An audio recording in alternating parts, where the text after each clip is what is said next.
Reading is just a habit you gotta form in all of life. Books don't change people's sentences. Reading good, solid, reformed, Puritan literature, reading especially the classics, that's had the biggest impact on my life. Well, welcome to another Reformers Bookcast. It's our fortnightly podcast put on by Reformers Bookshop. My name's Tom Eglinton, the manager of Reformers here, and today we have a special guest with us, Kurt Mahlburg. Welcome, Kurt. Thanks so much, Tom. Great to be with you. Thanks for joining us. And Kurt is the author of a new book, Cross and Culture, Can Jesus Save the West? But more importantly, Kurt, you're from South Australia, like me. Just like you, Tom. Yep. I grew up in the Adelaide Hills in a little town called Lobethal. And in fact, I share a bit about that in my book. And I lived in the Aldgate, Stirling kind of area for a lot of years. And I've spent a couple of years in Indonesia as well. And more recently, in May of last year, I moved to Sydney with my wife. Okay. So. And reading your book, you have quite a number of different experiences. You mentioned you've been overseas. Seems like you've done a whole lot of different things in terms of ministry and work. Yeah, that's right. Can you tell us a bit about some of that? Yeah, sure. So I left school and studied architecture, actually, and really enjoyed that, but I graduated when the global financial crisis hit and the job market was dead. So at that point, I actually went and spent a bit more time overseas in Indonesia again. I came back, I couldn't find work still, and so I became a qualified primary school teacher and worked in that for about 2 years. And then the role of youth and young adults pastor at church opened up, and so I stepped into that role, was in that role for 5 years, and that was in 2019, I think, that I finished up there. And so, yeah, I've done a little bit of everything, and I love it. I've always enjoyed variety, and I feel like it's, just been a really interesting series of ventures and studies and jobs that I've worked. So yeah, fascinating collection there. And what are you currently doing? So right now I work for the Canberra Declaration. I'm the research and main editor there. And so we have a blog called The Daily Declaration. We publish multiple articles each day. We do a lot of advocacy. We do a lot of prayer related to Christian values in Australia. So yeah, that's a really interesting role. I do a bit of writing for another online site called Mercatornet and a few different publications in addition to that. I do freelance writing and yeah, it's kind of, again, very varied, and I really enjoy it. So you see, advocacy is what some of what the Canberra Declaration does. That's right. What's that around? So that's around generally 3 issues: the right to life, religious freedom, and marriage and family. So in some ways, people may have heard of Australian Christian Lobby. In some ways, we're similar to them. We've probably got a bit more of a prayer revival focus, but the actual issues that we advocate on are quite similar. So really interested in I guess, Australia's Judeo-Christian foundations, the fact that our nation of Australia is great because of its Christian foundations, and if we want to maintain the sort of free, prosperous, fair society that we've all enjoyed, that you and I grew up enjoying, then it's going to mean revitalising those Christian foundations. So, well, that's a great segue, I think, into the topic of your book, Cross and Culture, which is, I was trying to describe it to a friend, and I think it's a great defence of how Christianity is the foundation for the West, what we know as Western civilization, and it's good for the West. It's good for all the different things that we enjoy every day. And I guess on top of that, it shows that when you erode those values, which happened a few hundred years ago and has been happening ever since, you start to lose all those good things. Do you want to just explain to us some of those different areas that you cover in the book? Yeah, sure. So just, I guess as a segue, I have been really interested over recent weeks and recent months in the wake of the pandemic and I guess a lot of rioting that's been happening in the West and just a lot of other issues that have come to the surface. Some people that you would not expect to speak about God or speak about the Christian basis for a lot of our values have begun doing so. I don't know if people are familiar with Tucker Carlson. He's a host on a show in America. I didn't know he was a Christian. I guess maybe I could have assumed he was. But in a recent episode of his show, he just spoke about the fact that God underpins the values that Americans hold dear. I listened to another podcaster called Tim Pool. He's also from the US, but he's not a Christian. I think he's agnostic. He's libertarian or slightly left of centre, but he also spoke of God and the importance of belief in God, even if you don't necessarily have a full commitment to that. that still underpins America's values. And Australia's very much the same. I think I grew up, as most people in Australia my age and younger, really being told that Christianity is holding us back. It's like all kind of religious, superstitious beliefs. If we set that aside, then we can enjoy more progress. And I guess over recent years, I've done a lot of thinking and reading and research around this topic, and I've realised more and more that that's absolutely not the case. In fact, many of the things that we hold dear are really stemming from Christian belief. There's so many different things you could look at. Compassion is probably a really good example. Compassion, which really led into our whole framework of human rights. I think Christians have probably tended to be a little bit suspicious of human rights because in some ways they've taken on a religious, almost a religious flavour, and people believe them almost in opposition to Christian belief. But actually, if you look at the history of the development of human rights, it starts somewhere in the 11th, 12th century with church lawyers who really were thinking about the imago Dei, the fact that each of us are made in God's image, and each of us have a right not to be accosted, not to have our property deprived from us. A whole lot of other rights were developed early on in that period. And over time, that grew and grew and grew. It influenced the Enlightenment. It certainly influenced the founding of America and the writing of the Declaration of Independence and their Constitution. Inalienable rights that exactly we're designed with. Yeah. Exactly right. And the Magna Carta was in England. That was previous to America, but that also expressed a lot of these ideas. And so then when Australia was founded, our Constitution talks about us humbly relying on the blessing of Almighty God. Section 116 talks about religious freedom, the fact that the government won't, tell religious communities what they can or can't believe or practice. So these ideas were really foundational to the West. And then, of course, in the 1940s, after the two big world wars, the United Nations came together and drafted the Declaration of Human Rights. And that document doesn't use Christian language, but it very much expresses Christian ideas. And it's not in opposition to Christian belief. In so many ways, it's expressing foundational Christian beliefs about the sacredness of the human person and the fact that we are born with rights. They're not given to us by our governments. If they were, they could be taken away again by our governments, which has sort of what it's been feeling like a little bit over the last 12 months perhaps. But they're very much part of our DNA because that's the way God made us. So that's one area. I mean, we could talk about science, we could talk about democracy. No, that's good. There's plenty of other areas too. Yeah, that's great. And in your book, you detail sort of the going a little bit more fundamental than the outward working of compassion. You go down to things like understanding of reality and truth and nature. And in your research, you found that those were key questions that everybody has? Yeah, definitely. Yeah, the nature of ultimate reality is a really big one. I'm really interested in world religions. I don't actually dive into it too much in the book, but I touch on the fact that in the West we have a belief that the universe exists. Now that might seem like a bit of a no-brainer, but if you're from an Eastern culture, perhaps an animist faith or particularly Hinduism and Buddhism, there's not such a clear-cut definition of the universe as actually existing. But for Christians, we certainly believe that, and all Westerners, generally speaking, will also believe that, and that again stems from Christian belief. What is the universe? What are we just a dream in the mind of some kind of impersonal being, or are we the express creation of a personal creator? And that, again, many Westerners may not believe in a personal creator, but that idea absolutely lies at the foundation of the Western societies that we live in. And so what happens then, because we've seen that fundamental belief sort of be removed from the social imaginary, if you like, or the general understanding of what people believe. What happens when you remove some core doctrine like that? Well, I think we don't see the effects of it immediately, and this is perhaps why it's taken us to face some fairly significant crises in the West before we've started to realise what have we lost by abandoning Christian belief. But when you remove the idea that there's a personal God, eventually you remove the idea of accountability, moral accountability. Yeah.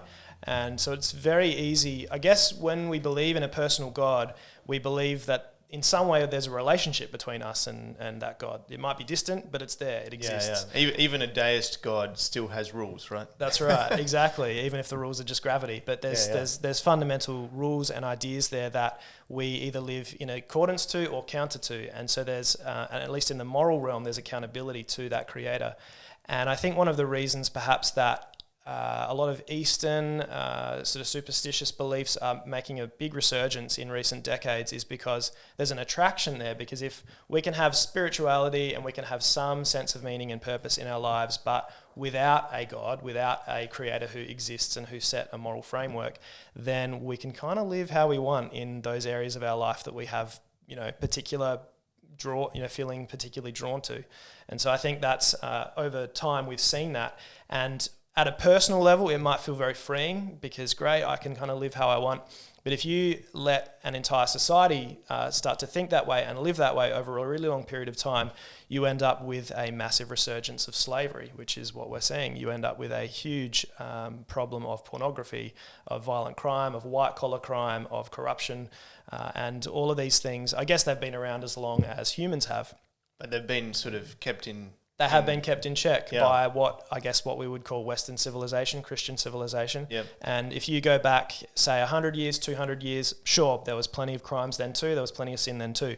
But at a societal level, we suppressed that because we believed it was bad. We punished it. We treated everyone equally before the law, at least ideally. And so we saw those things pressed down or pushed to the side. And not that was always healthy, but there were unhealthy ways in which that was done. But on the whole, it meant that society functioned better. We trusted each other. This is one of the things I think that maybe people my age don't realise. You go back longer than I've been alive, 40 years, 50 years, and Australia was a really safe place to live. I mean, it is still, but so much safer. You could leave your keys in the car. No one would steal it. All those old stories nobody believes, right? Exactly. Yep. You could, parents would let their children run down the street and play there all day and come back at night and just assume they're going to be fine. Well, so I've got young kids, and I've been thinking about that one in particular because my son's getting to 8 years old and he wants to go off and ride down the street and things. Of course. But there's something that tells me no, that's not right. But then I think back to my childhood, which is only 20 something years ago, and I was doing that. I have memories of that too. I didn't get to do it all the time, but in certain contexts, yes. I think things are very different now. And I'm sure my dad was doing it even more. Even more, that's right. And we have this phenomenon often talked about as of helicopter parenting. Yep. And I think in some ways, maybe there's a whole lot of influences on that, but I would say one of them is this sense that society is not as safe as it used to be. In my book, I talk a little bit about the Beaumont children, the disappearance of the Beaumont children. Particularly older Australians would be fairly familiar with that event. It happened in our city of Adelaide in Glenelg. 3 children were playing on the beach. I think it was on Australia Day. It was on some big public holiday, and they went missing. This is back in the 60s this happened. And that was the first time that Australians sort of realised, wow, our society isn't as safe as we once thought it was. And it was a really significant event in the Australian mindset. And beyond that point, I guess the idea that you could get accosted, you could get murdered, you could get raped in just by venturing out in public without supervision or without sort of someone there alongside you became a lot more of a frightful possibility. And of course our societies are a lot less safe than they were now, and we're now 60 years on from that. But there's been a significant shift, and unless you're old enough or unless you've read enough, you may not realise that has happened, but it has.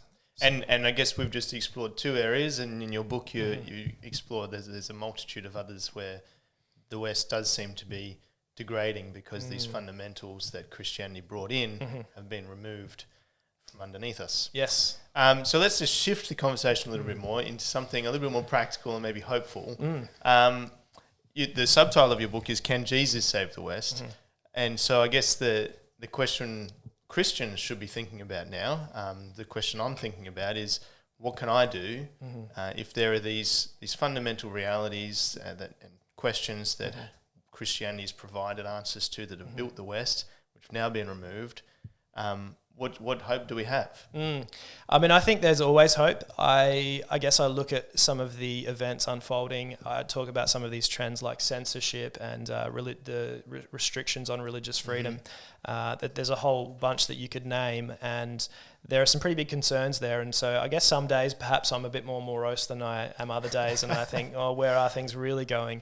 But I fundamentally believe in God, and I believe in the God spoken of in the pages of Scripture, and He's a God who is the God of the underdog. He's the God of the last-minute rescue. You think about the Egyptians fleeing, the Hebrews fleeing Egypt. He waits, and then he lets the ocean open up. Exactly, and so often it's last minute. I love the story of Jehoshaphat in, I think it must be 2 Chronicles, and basically all of Israel's worshipping as they're about to be, being surrounded, they're about to be attacked, and through worship, God actually gives them the victory. And so God is the God of last-minute rescue. So I believe He's always able to turn the situation around. And if you look through Christian history, in fact, you look through the Bible's history, there's so many revivals and reformations that took place under Ezra, under all these different leaders.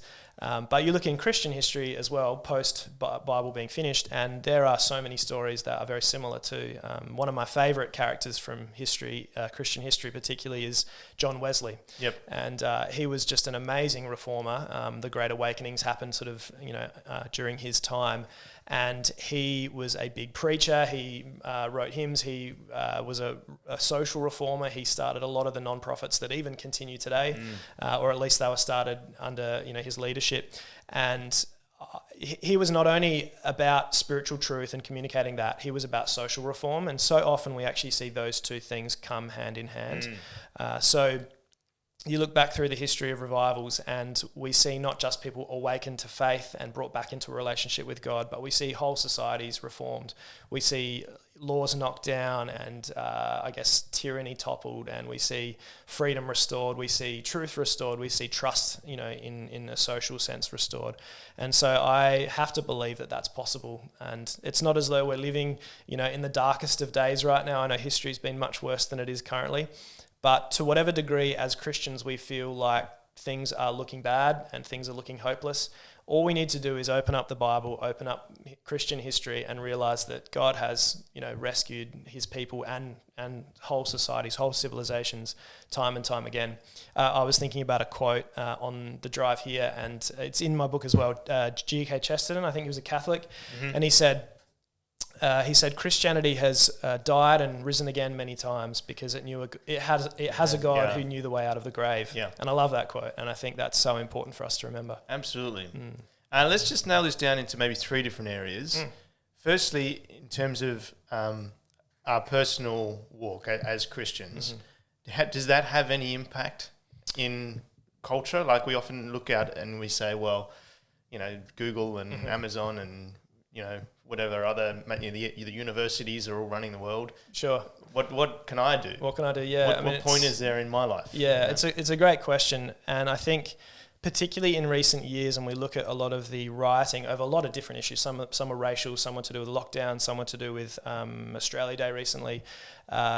So there's this real tendency in our sort of modern world to campaign for social reform by getting a picket sign or marching in public or doing some kind of big act that's going to change the world. And look, there's a place for that for sure. But I think the most important thing that we can work on as individuals is integrity and living out the values that we say we believe. And that's true for anyone, but I think particularly it has to be true for Christians. Paul spoke of the fact that he needed to be above reproach, and when he was appointing elders and leaders in different ways, he was looking for people who were above reproach. They had integrity in their lifestyle. They were living out the values they believed in their family, in their church community, in their wider community, and because of that, they had a trusted track record, and people respected them, and they didn't demand respect by telling people to listen to them. They demanded respect simply by being decent human beings. And I think there's a really important lesson in that for us as Christians, that yes, social reform is important, and there's a lot of different things we can do in terms of advocating and petitioning and lobbying and marching and whatever it might be. But first and foremost, we need to make sure our own lives are living, according to the teachings of Jesus, according to what we say we believe and what we want to see, benefit the wider society. Make sure that's in our own life first. Yeah, that's great. And so that sort of moves us into the second area I thought we could chat about, which is that we think that when I look at a society, we see big corporations, big political parties having all the sway. And so I think we can be tempted to think that it's by gaining a big political following that we can change the society that we're in. But even you just mentioned about Wesley and the revivals that you saw around him, that it was these guys starting things from the ground up, seeing a need. Perhaps it's in abortion, or perhaps it's in some other area. Definitely. And fulfilling that need while in a gospel way. What part do you think that has to play in Christians working to rebuild, I guess, a Christian culture? I mean, I think that is absolutely huge. Today's hospitals, many of them, today's schools, today's universities, mostly or all funded by governments and by the public purse, by taxpayers. But that was not the case. Again, this is something that I speak about in the book, but going back 1,000 years, going back 500 years at the Reformation, a lot of these were initiatives of Christians, of the church. And people might say, well, everyone was a Christian back then. But what I mean by that is the people who were drawn to God, in a vibrant relationship with him, and out of that place of belief in God and belief in the betterment of society, they actually established hospitals and schools and universities, what became today's modern university. And now we're so familiar with the idea that public money funds all of these things, and not to say that's a bad thing. Of course, there's a place for that, but there's also a really big place for Christians with their gifts and with their passions and with their entrepreneurship, starting things that better society as well. And over time, perhaps those things also will be, they'll come under, government funding or leadership or whatever. But hopefully not, because actually a lot of the most effective things through history and today are charity run, are NGO run. And so there's such an important place for those things too. And I think we actually risk in the West, more than any time that I am aware of, we risk totalitarianism, because we have this belief now. I guess we've removed this idea of God above us, and the next closest thing we've got to a power above us is the state, is the government. And so there's this tendency, even among a lot of Christians, to look to the government to solve every problem. And the more we do that, the more we actually risk growing the government to such a size that they become this all-pervasive surveillance state, looking after every little affair of ours, and so concerned with our safety that we no longer have any freedom. And I think that's a real risk, and I think we are tracking in that direction. And COVID's been fascinating for me in that regard. Absolutely. To step on some potentially controversial territory. Hey, let's tread all over it. But it's just been interesting to see how the government's been so ready to make rules about what I do in my house, or in a church, or in different areas of our lives that typically the government's not had a say in. That's right. But there seems to be this hunger among us for governments to help us, governments to protect us, and there's a saying like governments will never let a good crisis go to waste. And there's a whole lot of different quotes from really smart thinkers through the years who essentially suggest that not that the government's always ill-intended with these things, but by looking after human welfare is actually how encroachment on freedoms and on rights takes place. And so. As people, I think we live in a very therapeutic culture. Everything's about, I guess, my feelings, my pain. I'm a victim. I'm exaggerating a little bit, but of course, the more we think in those terms, the more we think we need to be coddled, we need to be helped, we need to somehow be looked after. And if we keep going down that track, we will end up in a place where we're really smothered by our government rather than supported and helped. And so, like I said, there's definitely a place for government intervention and help in all sorts of realms of our life. But the more Christians can see that actually by our giftings, by our passions, by our initiative, we can actually be a huge catalyst for change in our societies, and that starts locally too. Like, it can be easy to think, let's change the world, but hey, let's change my family, let's change my neighborhood, and go out from there. Local churches doing local things to address local needs. Definitely. Yeah, that's great. Yep. And so lastly, the third thing I thought we could touch on was how do these key questions that everybody has and everyone wants to answer, that you've addressed in your book, how do they help us in evangelism? Yeah, driving here was thinking about a conversation I had. This is going back quite a number of years. We have something in Adelaide you'd know of called Green Team, very similar to what is called Red Frogs here on the East Coast.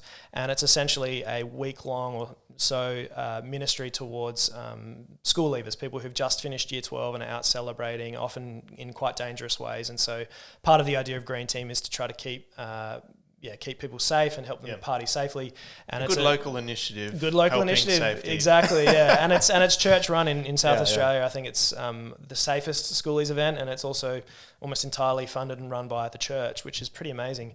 And anyway, one night, a number of years ago, I was speaking to a guy. We just struck up a conversation on the first night of the festivities. He was probably a little bit drunk already, but he was interested to just hear about why we were down there, why we were wearing green and handing out free donuts and that sort of thing. And he, I guess we ended up talking a little bit about life and deeper questions and what, it started with what are you doing next year, and then he started unpacking things. And I asked him 5 different questions, and I go into these isms in the book, or really questions around what is reality and how do we know truth and who are we and how are we supposed to relate to other people. And there's 7 in the book, but 5 I just hit him with, and things like, what is your worth and where did you come from? Yeah. And where are you going? And some of those questions he answered quite easily. Others he hesitated, was really quite unsure. He not really thought about them before, and he asked me my thoughts. And he was so interested in this conversation. He was dragged away by his friends, but he came back the second night, and we kept talking probably for 2 hours that second night. And by that stage, he turned all the questions back around to me. I'd spent the first night listening, and the second night he just wanted to ask. And so I was able to share the gospel with him through those questions. And they're very simple questions. They're very easy to remember.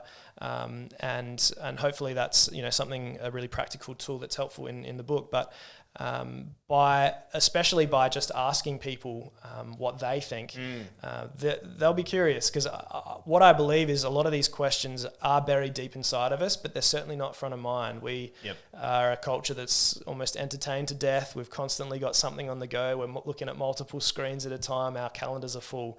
But when we slow down and we really take time to think through these issues, I think they resonate in every heart. And so it's I think a really helpful way to look at evangelism as a starting place, asking what people believe about these questions. Yeah, and I think that as you talk about that, it strikes me that that's your typical sort of pub conversation, like the deep things of life that we should be far more ready to talk about with our neighbours and our friends. But absolutely, for some reason, at least I find that it's often... There's a bit of a wall up. It's interesting. I've spent, like I said, a couple of years in Indonesia, and I've travelled a bit in the Middle East as well. And there's something about Eastern cultures that... and one of the things I want to kind of emphasise is that it's not like I think the West is the best and every other culture is somehow inferior or whatever. Every culture has something to offer, but I guess Westerners do love the West, even if they say they hate it, because it's full of freedoms and things we enjoy and take for granted. But one of the things about the West I think that is not a strength is we don't readily talk about God or spiritual things. And by contrast, if I speak to an Indonesian who perhaps is a Muslim, or I speak to someone on my, when I went to university who was from some kind of different faith, but they are Eastern in background, to just mention God is the most comfortable thing. It's like asking what you had for breakfast. And in Australia, in the West, we find it very difficult, I think, sometimes to broach that topic. I've always found I'm not much of an evangelist personally, but once that bridge has been crossed, then I'm so comfortable. Yeah, it's actually crossing the bridge from the natural to the spiritual that I find very hard to do. So, but once you're there, I think there's just by asking a bunch of questions about the nature of reality and who are you, what's your identity. What's your destiny? Those are really powerful tools. And you can find them all in Kurt's book, Cross and Culture. It's been great to have you on the Bookcast. Kurt, thanks for joining us. Thanks so much, Tom. It's been a pleasure. And if you're interested in this sort of topic, we'll actually have Carl Trueman on the show in a few weeks talking about his book, The Rise and Triumph of the Modern Self, which explores these similar ideas from a slightly different angle. So tune in then, and we'll see you next fortnight on the Reformers Bookcast.